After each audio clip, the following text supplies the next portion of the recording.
বলেছিলাম খুব শিগগিরই ফিরে আসবো আমাদের এই নর্থ বেঙ্গলের অফবিট ট্যুরের দ্বিতীয় পর্ব নিয়ে। সেই মতো আমরা তাওয়াইপানি থেকে বেরিয়ে পড়েছিলাম আমাদের পরের অফবিটে যাওয়ার জন্য। মাঝখানে যেসব সাইট সিনগুলো আমরা পেয়েছিলাম তাই একটু টুকটাক করে নিচ্ছিলাম। Welcome back to our channel Roni Rinki lifestyle. প্রথমে বেরিয়েই বেশ খানিকটা গাড়ি জার্নি করে আসার পর আমাদের যে প্রথম সাইট সিনের স্পট ছিল সেটা হচ্ছে লামাট্টা। এখানে অনেক পাইন ফরেস্ট, আর এই পাইন ফরেস্ট থেকে একটু ট্রেক করে উপরে উঠলেই দেখা মিলবে একটা ছোট্ট লেকের। খুব সুন্দর লাগছিল। ওয়েদারটা যেহেতু ফগি, তাই দূরের কিছু জিনিস দেখা না গেলেও এই সামনাসামনি বেশ মেঘেদের এই আনাগোনা সত্যিই বেশ অন্যরকমই লাগছিল সেদিনকে।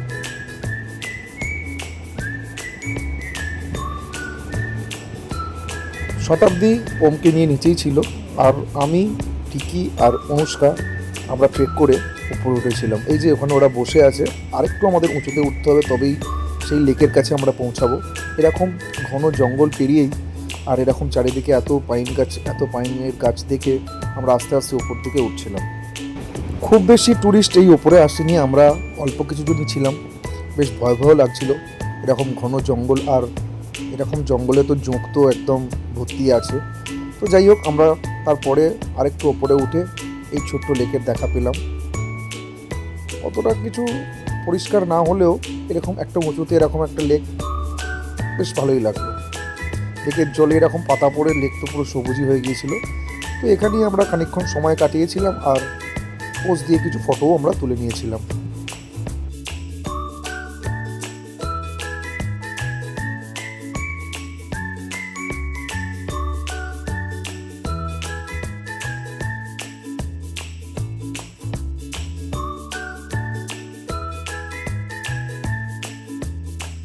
ফেরার সময় আর ওই ঘন জঙ্গল দিয়ে ফিরিনি, আর একটা অন্য বেশ রাস্তা মতো করা ছিল, এরকম বাঁশের দিয়ে সিঁড়ি মতো করা ছিল, ওখান দিয়েই আমরা ফিরছিলাম। আর এই এত বড় বড় পাইন গাছের ভিতর দিয়ে বেশ একটা অন্যরকমই লাগছিল।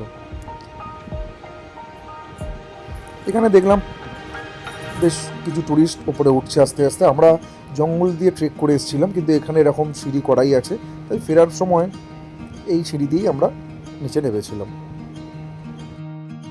নিচে নেমে এই যে এই পুরো লামাটার নিচে আমরা দেখলাম বেশ ভালোই ভিড় হয়ে গেছে। আর এখানে এরকম আশেপাশে কিছু টুকটাক খাবারেরও দোকান ছিল। আর এই যে দূর থেকে আই লাভ লামাটা লেখাটা আছে, আর এখানে নানা রকম তো ফুলের গাছ আছে, বেশ অন্যরকমই লাগলো। তারপর একটা ওখানকার ছোট্ট একটা রেস্টুরেন্টে কফি খেয়ে আমরা বেরিয়ে পড়লাম আমাদের পরের সাইট সিনের জন্য।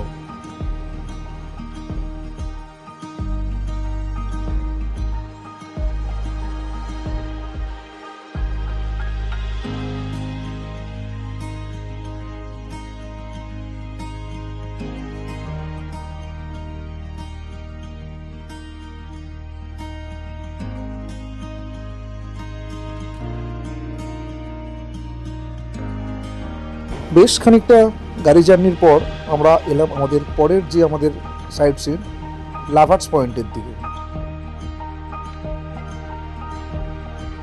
এখানেও দেখলাম বেশ ভালোই ভিড় হয়েছিল সেদিন। এই যে রিঙ্কে উঠছে আগে, এখানে সবাই যে যার ফটো তুলতে ব্যস্ত, আর এই ওপর দিয়ে নিচের যে ভিউটা সত্যিই ছিল একদম অসাধারণ। এটি হলো তিস্তা আর রঙ্গিত নদীর একটা মিলনস্থল।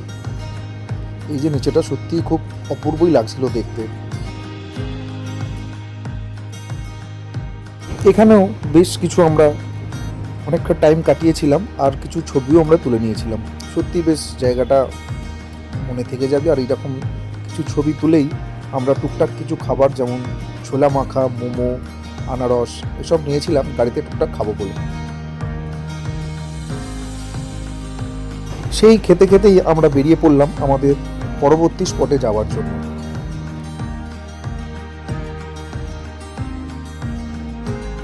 আমরা এবার দার্জিলিং ডিস্ট্রিক্টকে ফেলে রেখে তারই পাশে কালিম্পং ডিস্ট্রিক্টের দিকে ঢুকছিলাম, কারণ আমাদের আজকের যে নর্থ বেঙ্গলের অফবিটে আমরা যাব সেটা হলো কাফের গাঁও, যেটা কালিম্পংয়ে অবস্থিত।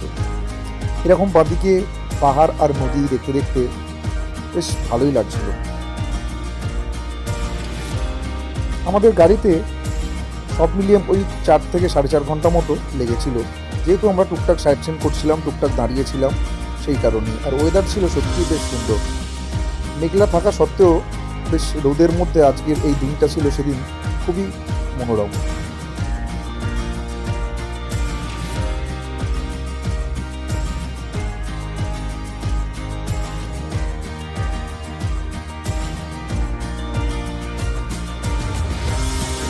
কালিম্পংয়ে ঢোকার সময় মাঝে একটা পড়েছিল আর্মিদের চেকপোস্ট। ওখানে জায়গাটা সুন্দর হলেও ক্যামেরা একদমই অ্যালাউ ছিল না। তারপর আমরা এই কালিম্পংয়ের এরিয়ায় ঢুকে পড়েছিলাম, আর আস্তে আস্তে এরকম সুন্দর রাস্তা আর আশেপাশের এরকম সৌন্দর্য দেখতে দেখতে আমরা এক পাহাড় থেকে অন্য পাহাড়ের দিকে উঠছিলাম।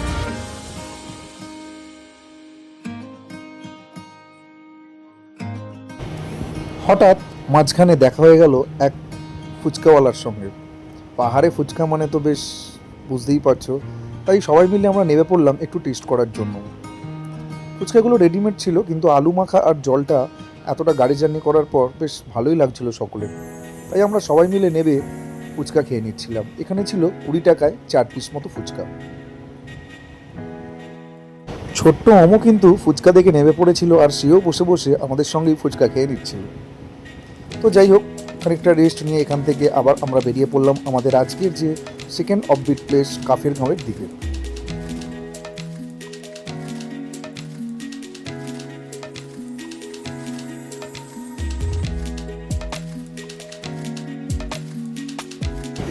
মাঝে আর একটা সাইট সিন আমরা পেয়েছিলাম, সেখানে নাবিনী একটা গৌতম বুদ্ধের এখানের যেসব মনিস্ট্রিগুলো থাকে তারই একটা পার্ক মতো ছিল এই জায়গাটা। এখানে আর নাবিনি, যেহেতু আমাদের অনেক ঢুকতে দেরি হয়ে গেছে আর সকলের পেটে খুব জোর খিদের জন্য একদম অস্থির হয়ে পড়েছিলাম আমরা, তাই এখানে আর নাবিনি। তাই এটা ফেলে রেখে আমরা আস্তে আস্তে আমাদের যে এই কাফের গাঁওয়ের যে আমাদের হোমস্টে আগে থেকে বুক করা ছিল সেখানে পৌঁছে গেলাম।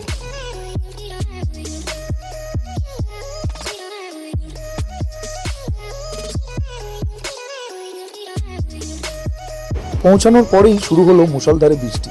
বৃষ্টিটা বেশিক্ষণ না হলেও বেশ ভালোই হলো বৃষ্টিটা। ওয়েদারটা তো আরোই একদম জাঁকিয়ে ঠান্ডা করে দিয়েছিল সেদিনটা।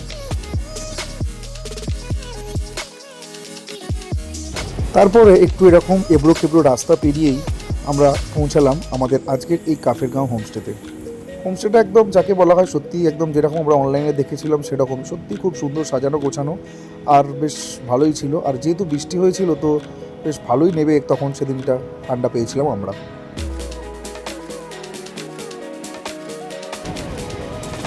বাইরে প্রচণ্ড হাওয়া আর বৃষ্টি হচ্ছিল, আর এই হচ্ছে আমাদের হোমস্টের রুম। প্রত্যেকেরই আলাদা আলাদা করে রুম দিয়েছিল আমাদের, আর রুমগুলো ছিল বেশ পরিষ্কার পরিচ্ছন্ন, আর পাশে তো এরকম সুন্দর ভিউ তোমরা দেখতেই পাচ্ছ। যেহেতু বৃষ্টি হচ্ছিল তাই আমরা এই ডাইনিং রুমে একটু বসেছিলাম, লাগেজগুলো গাড়িতে আমাদের বাঁধা ছিল। সত্যি হোমস্টেটা খুব সুন্দর ছিল, আর যেহেতু বাইরে বৃষ্টি পড়ছিল তাই আমরা প্রথমে হোমস্টেতে না ঢুকে, যেহেতু আমাদের সকলেরই খুব খিদে পেয়ে গিয়েছিল, তাই আমরা এই ডাইনিং রুমেই খেতে বসে পড়েছিলাম। সেদিনকে মেনুতে ছিল ভাত, ডাল, একটা চচ্চড়ি মতো ভাজা, স্যালাড, ডিম কষা, চাটনি, পাঁপড়। প্রত্যেকটা খাবারই বেশ ভালোই ছিল, আর যেহেতু আমাদের খুব খিদে পেয়েছিল তাই বেশ ভালোভাবেই আমরা তৃপ্তি করে সব কিছু খেয়ে নিয়েছিলাম। খাওয়া দাওয়ার পর বৃষ্টিটা একটু কমলে আমরা রুমে যে যা রুম চুজ করেছিলাম সেই রুমেই চলে এলাম। এরকম রুমে ছিল একটা সিঙ্গেল বেড, একদিকে ছিল একটা ডবল বেড, বেশ পরিষ্কার পরিচ্ছন্ন। আর এই ছিল হচ্ছে রুমের মধ্যে অ্যাটাচ ওয়াশরুম, আর এরকম জানলা দিয়ে তো সুন্দর একটা ভিউ আমরা পেয়েছিলাম। সত্যি কাফের গাঁওয়ের এই রুমটা আমরা বেশ ভালোই পেয়েছিলাম, আর দেখতে বেশ ভালোই লাগছিল বাইরে থেকে। আর ভিতর দিয়ে এরকম জানলা দিয়ে তো একটা আলাদাই সুন্দর পরিবেশ আমরা সেদিনকে দেখতে পেয়েছিলাম।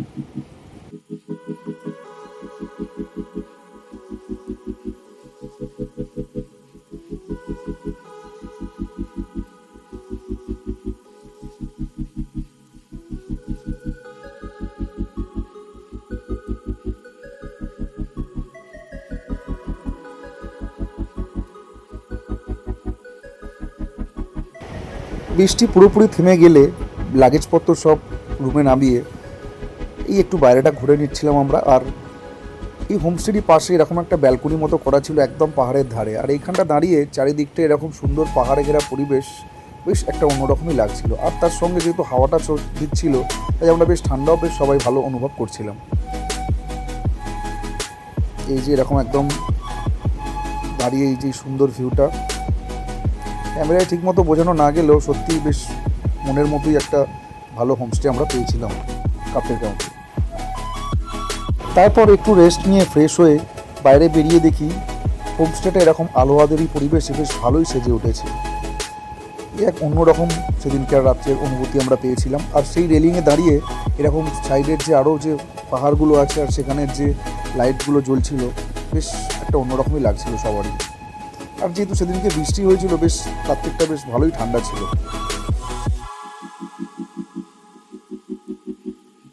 এখানেও আমাদের বারবিকিউ করার কথা ছিল, কিন্তু যেহেতু বৃষ্টি হয়েছে আর এখনও এরকম বিদ্যুৎ চমকাচ্ছে, তাই কাঠ ভিজে থাকায় আমাদের আর বারবিকিউ করা হলো না।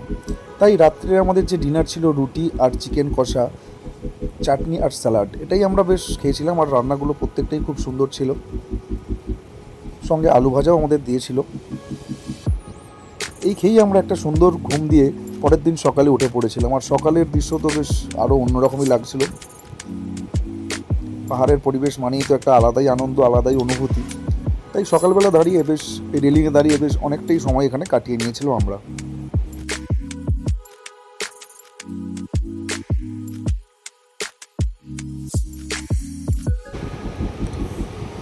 সকালে যেহেতু এখানে পুরি সবজি ছাড়া কোনো অপশান ছিল না, তাই আমরা ব্রেকফাস্ট করবো না ঠিক করেছিলাম, অন্য জায়গায় একটা ব্রেকফাস্ট করব। তাই আমরা সবাই রেডি হয়ে নিয়েছিলাম, কারণ আমাদের আজকে আবার অন্য একটা স্পটে যাওয়ার আছে। আর এই হচ্ছে আমাদের আজকের এই হোমস্টের বাইরে থেকে ভিউ। আর এই রুমটাতেই আমরা ছিলাম। এই যে আমাদের ওম উঠে পড়েছে, আর উঠে পড়েই জানলা দিয়ে আমাকে ডাকছে, সেটাও তোমাদের সঙ্গে ক্যামেরাবন্দি করে নিলাম। সত্যি সকালের পরিবেশটা খুব অন্যরকমই লাগছিল। সবাই মিলে ফ্রেশ হয়ে রেডি হয়ে নিয়েছিলাম। এই যে ছোট্ট ওমও রেডি হয়ে গেছে, ওর এটা নতুন একটা লুক। ও বেশ খুব আনন্দই পাচ্ছিল প্রথমবার পাহাড়ে এসে। যাই হোক, ভিডিওটা অনেকটা বড় হয়ে গেছে। আবারও আসছি নতুন কোনো ভিডিও নিয়ে খুব শিগগিরই, আমাদের নর্থ বেঙ্গলের পরের যে আমাদের ভিডিও নিয়ে খুব শিগগিরই। আর এই ভিডিওটা ভালো লাগলে অবশ্যই একটা লাইক কমেন্ট করে দিও।